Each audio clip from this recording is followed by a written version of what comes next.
Hello, everyone, and welcome to the concession stand here on the KB Radio Network. I am your host, Kevin Reed, and this is the review of Prime Video's new action thriller, Played Dirty, which stars Mark Wahlberg as Parker and LaKeith Stanfield as his trusty sidekick in this movie. This film is co-written and directed by Shane Black, who has given us such great action movies in the late 80s into the 90s and sprinkled into the 2000s there, being the screenwriter on such movies as Lethal Weapon, as The Last Boy Scout, as The Long Kiss Goodnight.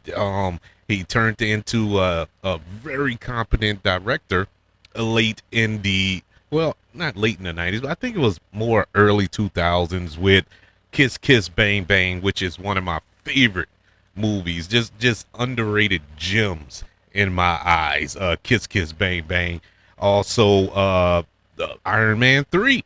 He gave us that goodie, as well as another underrated, I think, action movie that came out in the recent 10 years or so, give or take. The Nice Guys with Russell Crowe and Ryan Gosling. Love that movie as well. The less said about Predators, the better. But he is one of my favorite filmmakers. Love his movies. And what he does well is buddy cop or buddy themed action movies, because this is not a cop movie. It's nothing about this screams police presence. I don't even think police were ever present in this movie full of criminals. But the character of Parker is a known character in film and also in books. That character is based on a book series, and you may know, more popularly, you probably know Parker from The Payback, which starred Mel Gibson back in the day. I think late 90s when that movie came out. I like The Payback. Also, Jason Statham had a turn as that character in, can't think. I think the name of that movie was Parker, if I'm not mistaken. But a couple other people have played this character as well. This is a very popular character that doesn't get a lot of shine. I know I fell in love with that character played by Mel Gibson, and for reasons, the character of Parker is probably the worst criminal you could ever come across. Yet he lives by a code, and that code is what keeps him from being just the scum of the earth. Keeping that code is what keeps him above water, to whereas you can actually, I'm not going to say cheer for him per se, but you can follow that character. I love this character. And Mark Wahlberg, he has a spin on this character in this film. Starting along with him and LaKeith Stanfield, you also have Rosa Salazar, Keegan-Michael Key, Nat Wolff, and Tony Shalhoub. Tony Shalhoub, the great Tony Shalhoub, is in this movie. And the synopsis of this film is pretty simple. A ruthless thief and his expert crew stumble upon the heist of a century. This is your typical heist film. The movie is all right. It's actually enjoyable to watch. I had a good time watching this movie, as I do with all of Shane Black's films, even Predators, which is probably the worst Predator movie ever. But I love, well, is it Predator? No, he didn't do Predators. It was The Predator. It doesn't help it any. No, but it's that was the one he did. Did not like it, but it had his moments, and all of his films have those moments. He's real good with the dialogue. I love the dialogue in his film, and this film is no exception. Really funny dialogue. Kept the story kind of grounded. This could have been a serious, very hard-nosed, grounded story, but it has moment of levity throughout that keeps you entertained, for what, 2 hours and 10 minutes or however long it was, but it was over 2 hours. I do know that much. Does this movie deserve a theatrical release? I ask that question every time a film comes out on streaming.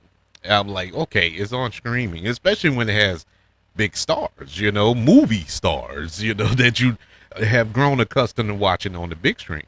And so, does this movie, did they miss the boat with this movie going straight to streaming? No, they didn't. They did. This is a true Amazon Prime movie. I can't see myself spending money to go see this movie in the theater, despite the fact that I liked it. I liked it, and that was the problem. It was a typical Shane Black action movie. It has comedy, it has some shootouts. It has all that sex. Everything that you would expect from a Shane Black movie is in this movie. So if you're a huge Shane Black fan, you're gonna have a good time with Play Dirty, and I had a good time with it. So I really can't hate on it too hard, but I do have some hate. I do have some problems with this movie. Number one, I mentioned that it was 2 hours and 10 minutes. It should not have been 2 hours and 10 minutes. This movie drug on an extra 20 minutes that did not need to be in this movie. Normally when I say that, it's hard for me to pinpoint what to cut, what scenes you could get rid of. I'm like, I don't know, but we kind of need that scene for later on and all this here. So I kind of have a internal fight between myself when I have problems like this. But with this movie, I can clearly point to scenes, point to moments, almost an entire act that you can take out of this movie and still have a good time with it. It just drug. You had action moments, big set pieces that happen, and then we go into something else. It's like, okay, I thought that was it. The big staple, like, climactic action sequence happened dead center in the middle of this movie, and that should have been the end of the movie. They had another one after this, which was all right, a car chase in the snow, or well, in the woods. That was decent, but nothing climactic about it. But that wasn't even the end of the movie. It just kept going. It was like, man, do you know how to end this movie? We get it. We get it. It was a little too long for me. Speaking of the climactic moments, it was one sequence. Now, the CGI was not great in this movie, and never is it great when we're looking at it on television. Now if you've seen it on the big screen, it probably would have played different.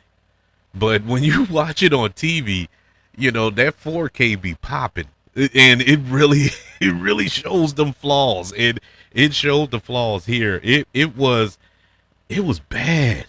I mean, bad. It was a sequence, and I'm not gonna spoil it, but it's a big sequence that takes place that involves a subway that was, well, not a subway, but a train that was so bad that, and I've never done this before, I had to rewind it to see it again.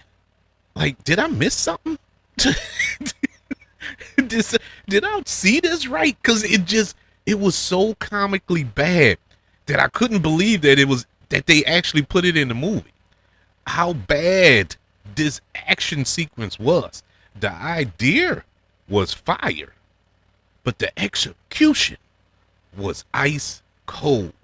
It was ice cold. No pun intended. If you see the scene, you know what I'm talking about. It was so bad. It was a scene in the beginning of the movie that kind of softened the blow for the scene that I'm talking about that's in the middle of the movie. The scene in the beginning with the horse track, that was bad. That CGI was bad. Once again, Great idea, poor execution. It was just the CGI was bad.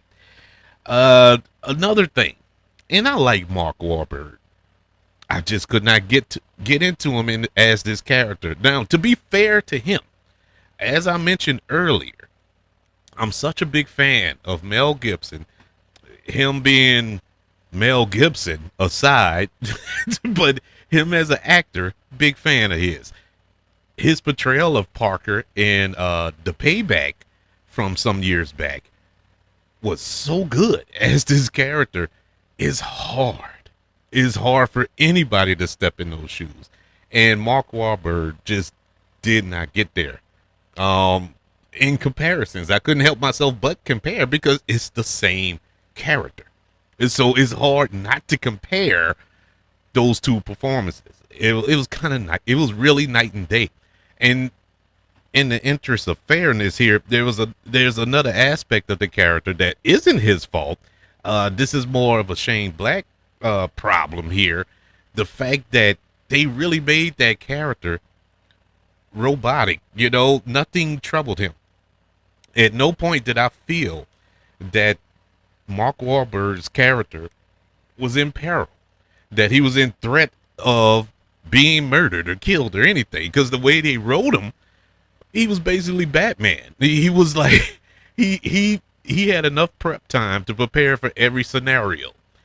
And I know that Parker, that character in the books and in TV and film, he is a master strategist. I get all that, but not like, I mean, come on, man. It was some situations that he plotted out so well. And it's one thing if he planned it out for like a week. It was some instances that he planned it out not even a full day, and they had to orchestrate. I'm talking big ideas here. Not like, okay, instead of turning right here, we're going to turn left. All right, cool. We're talking big changes to plans, whereas you had to get materials and weaponry and stuff like that, bombs and all this. You had to get all that together in a moment's notice almost. And you expect me to believe that, that it was that accessible. It blew my mind. The other aspect, or I think this is my last complaint about the movie, was his crew. Not the crew in the beginning. Some of the crew in the beginning, but his main crew that we followed throughout the duration of this film, they were just too comical to me. Now, granted, Keegan-Michael Key was a part of the group, so it's going to have comedy elements in it, but it is everybody in the crew, everybody aside from him and Rosa Salazar's character were comical. They were just silly and just irresponsible to be pulling off this master heist. It was, once again, hard for me to believe that they can pull this off.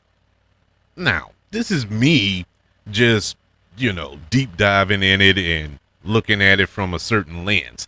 Now, if I'm sitting down and just want to turn my brain off and watch it, oh man, it's a good time. It is a good time. It is a fun movie. It is action packed. It has everything that you would want in a action movie. This is a throwback action film from the 90s.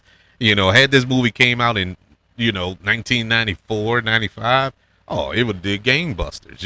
It fits that era perfectly. But unfortunately, it's 2025. The world moves different, and so it's still fine to me because I'm a fan of that era of action films. But overall, I did enjoy it. I did have fun. It may not sound like it, but I did have fun with the movie, and it is watchable for what it is, as long as you're not looking for anything heartfelt, thought-provoking or Oscar caliber, nothing like that. But just a fun time.